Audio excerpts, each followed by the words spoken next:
ప్రభు యేసుక్రీస్తు నామములో మీ అందరికీ శుభములు. సామాన్య 34వ ఆదివారము, క్రీస్తు రాజు మహోత్సవము. అతని పరిపాలనము శాశ్వతమైనది. మొదటి పఠనము దానియేలు గ్రంథము 7వ అధ్యాయము 13వ వచనము నుండి 14వ వచనం వరకు. నేను ఆ రాత్రి చూచిన దృశ్యములో నరపుత్రుని వంటివాడు మేఘావృతుడై వచ్చుటను గాంచితిని. అతడు ఆ శాశ్వత జీవి దగ్గరికి రాగా అతనిని ఆ శాశ్వత జీవి ఎదుటికి కొనిపోయిరి. ఆ నరపుత్రుడు పరిపాలనమును, కీర్తిని, రాజ్యాధికారమును బడసెను. సకల దేశములకు, జాతులకు, భాషలకు చెందిన ప్రజలు అతనికి దాసులైరి. అతని పరిపాలనము శాశ్వతమైనది. అతని రాజ్యమునకు అంతముండదు.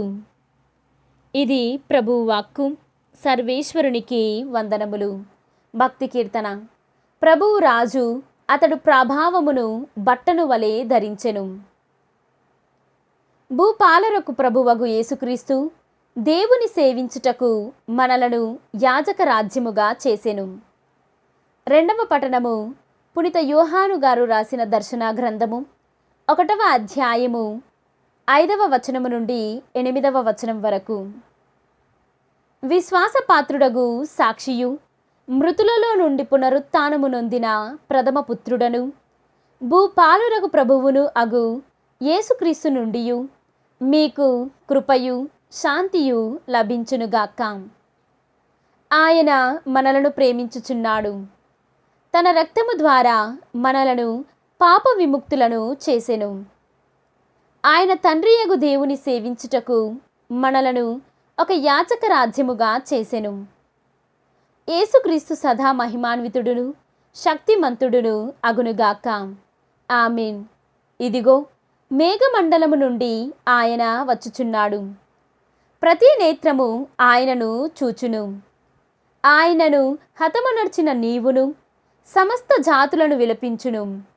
అట్లే తప్పక జరుగును. ఆమేన్. ఆదియును అంతమును నేనే అని సర్వశక్తిమంతుడును భూత భవిష్యత్ వర్తమానములందున్న ప్రభువైన దేవుడు వంచించుచున్నాడు. ఇది ప్రభువాక్కు. సర్వేశ్వరునికి వందనములు. ఈనాటి సువిశేషము పునీత యోహాను గారు వ్రాసిన సువిశేషము 18వ అధ్యాయము 33వ వచనము నుండి 37వ వచనము వరకు. పిలాతు మరల మందిరములోనికి వెళ్ళి యేసును పిలిపించి, నీవు యూదుల రాజువా అని అడిగెను. నీవే స్వయముగా ఈ మాట అనుచున్నావా, లేక ఇతరులు నన్ను గురించి నీతో ఇది చెప్పిరా అని యేసు తిరుగు ప్రశ్న వేసెను. అందుకు పిలాతు, నేను యూదుడను అనుకొనుచున్నావా? నీ ప్రజలే, ప్రధానార్చకులే నిన్ను నా చేతికి అప్పగించిరి.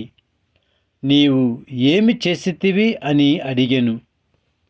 నా రాజ్యము ఈ లోక సంబంధమైనది కాదు.